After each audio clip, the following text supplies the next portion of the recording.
Hello and welcome to Comic Culture. I'm Terrence Dollard, a professor in the Department of Mass Communication at the University of North Carolina at Pembroke. This is a short return engagement with Gerry Conway, who is kind enough to speak to us a little bit longer about some of his work. Gerry, welcome back to Comic Culture. Hi again. When we were last talking, we were mentioning a lot of the characters from the Justice League Detroit era that have become fan favorites. And I wanted to talk a little bit about Vixen, because that's a character that DC seems to have embraced in recent years. And I know that your work on the Detroit era sort of put her in the forefront of these characters. So when you were sort of developing the character, what were going through your head? Was it like I need to market a character to the African-American audience, or was it something like, this is just a cool character? Well, it was a bit of both, but I think that I was very aware of the fact that comics was not producing enough powerful female characters, and certainly not enough powerful female African-American characters. And I think in fact, with the exception of Storm, she was one of the very first, the African-American superheroes. I originally created her for her own solo comic right before the famous DC implosion, which was when Jeanette Kahn, the publisher, had intended to expand the line by 25%, I think, and was told after we were already in production on those books that by Warner's, the parent company, that she had to cut back by 25%. So it was a bit of a disaster. But I had created this character, Vixen, with a different artist than the artist who ultimately introduced her. And I wanted to see her out there. I wanted to see her out there. I wanted to see Firestorm out there. I wanted to see Steel out there. All of these were characters that were created for the implosion, before the implosion. Fortunately, Julie Schwartz was very open to me bringing in, these ancillary characters as people who would fight Superman in issues of Action Comics. And I introduced Firestorm that way through an Action Comics story, and then he got a backup feature in Action Comics. And I introduced Vixen that way. And as a result of the reader response, which was pretty good, we brought it back, and ultimately, when we were thinking of the Detroit Justice League, she was definitely a #1 character to put in. I was really happy with the way that the CW has played her over the last couple of years. I'm disappointed she's not going to be in Legends of Tomorrow anymore, but I was very pleased with how they did her. And her animated series on the CW Seed was kind of interesting. It's interesting how television networks are sort of using the online platforms to give new content to test things out. Yeah. Well, it's like their Showcase. Remember the Showcase comic? We need venues like that, to test out material that may not be ready for prime time, as they used to say. But it's also true that these other streaming services and digital media is a way to broaden your audience away from the traditional readership/viewership. Comics are not read. The comic book market is not a mass market anymore. It's a niche market that is almost moribund. I mean, Tom King, who's a wonderful writer and does a terrific Batman, was talking about how Batman had the best sales over the last year and a half under his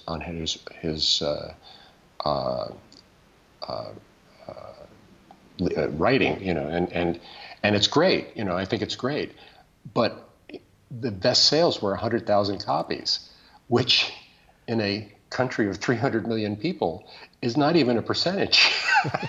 It's not even. It doesn't even rank, as a blip.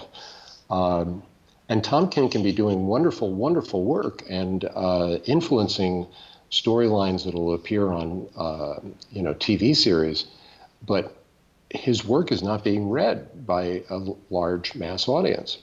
The great thing about these digital operations and even digital comics, that go directly to iPad or Kindle, is that it's broadening the audience and creating a bigger arena for creators to have their stuff seen. And that's a sideways answer to that question. I was going to say, it seems that the more people are familiar with the Marvel Universe or the DC Universe from the television series than from the comics. I'm just wondering, in your opinion, is this sort of where everything's going to go, where it's easier to do a TV show than it is to do a comic? Well, I mean, it's certainly more lucrative, and it's sadly, I don't think comics have a future as a profit-earning medium. I think they definitely have a future as a IP creating medium, IP being intellectual property. There's just no business model for the current form that you can project out to the future. Comics are not available anywhere except comic book stores, and most cities, have a handful of comic book stores, and most suburbs have no comic book stores, and certainly rural parts of the country have practically no comic book stores. So there's no way for people to casually encounter a comic book. You have to have a dedicated readership. I mean, it's a sort of self-defeating and reinforcing problem, because in order to sell a comic book as a physical entity now, you have to get people to the store. And the only people who are going to go to the store are people who know that the store exists, and those are going to be comic book fans. And as a result, you're just cycling, So you do have families where the parents were comic book readers and they're teaching their kids to be comic book readers. But the way I found comics, I was in a candy store with my mother, and she was picking up cigarettes, and I was looking at the comic books, which were right in front of me, and I saw Fantastic Four #4, and I said, "Oh, this looks good. Can I have this?" And it was 10 cents. My mom said, "Sure, 10 cents, no problem." Today, just imagine that you're a harried parent. First of all, you're not going to be going into a candy store. You're probably going to be in Walmart. And Walmart doesn't carry comics, or if they do, they carry the trades. And so your kid comes to you and says, "Mom, can I have this?" And it's $12. And mom is making $12, an hour as a cashier somewhere. She's not going to buy you that comic book. So, you're going to go home and maybe you'll see that character on TV. That'll be how you'll know that character. I just think it's a shame, because that form is so important as a creative media, but I don't see a way for it to be a successful business model as a profit-making entity. But I mean, I think you can still maintain the form as an IP creating entity, which means that the publishers, and this would actually converge with my own tastes, the publishers should basically just give up on all of the things that make comic books crazy for fans these days, which are, we were talking about trade books, and the deconstruction and the emphasis on creating events that pump up sales momentarily. Drop all of that. Just do good stories, and recognize that you're not going to make a profit on them by selling them. You're going to make a profit on them by how they translate into other media. So, it becomes more of a patronage type of situation, and that might be a better way to go. Well, Gerry, I don't want to take up too much more of your time. I just wanted to ask you about working on Atari Force, which was an intellectual property, but yes, not related to any video game. It was more related to a game system. Right. So I was wondering, a name, basically. So if you could tell us a little bit. You worked with Jose Luis Garcia Lopez on this book. So how does this come about? How does DC decide that this is a book that they want to put some effort into when it's basically just the name of a company? Well, Jeanette Kahn was our publisher at that time, and this was back in, I guess, the early 80s when Warner's was buying up a lot of companies. I think this was before Time, the Time Warner merger, I believe. They had bought Atari, and they saw that Atari was a very popular system, and they wanted to somehow monetize that in other ways. Jeanette had this idea of synergy, that we would create characters that could be turned into video games and video games that could be turned into comic books. Roy Thomas and I were brought up to Sunnyvale to meet the software programmers and marketers and artists working at Atari. And we all pounded our heads and came up with different kinds of projects, like Sword Quest, for example, which was a project that was directly tied to the video games.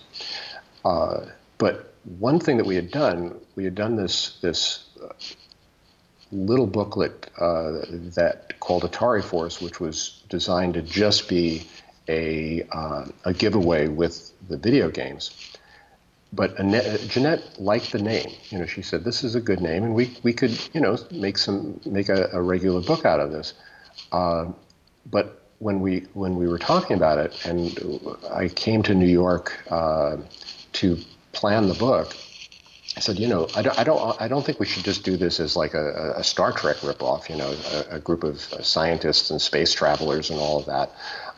Let's really make it a book about all these different species. We have this opportunity to do this, wide, wild, open world, which wouldn't tie into the rest of the DC universe, and which was always a good thing because you then weren't tied down by what we already knew. And it was just this bizarre, wonderful moment, where we brainstormed for about a week. Jose and myself and Andy Helfer, who was going to be our editor, just brainstormed, threw out names, threw out ideas, threw out shtick, storylines, and came up with this project that I think transcended the rather mundane origins, of just wanting to do a knockoff book that used the name Atari. It sort of grew like Topsy, as they used to say. Well, Gerry, thank you so much for spending a little bit more time with us at Comic Culture. I want to point out that I have the entire run of Atari Force except for issue number 1, so someday I'll find it in the long box. You should. I've seen it. I'd like to thank you so much for taking the time. I'd like to thank you watching, and we will see you again soon.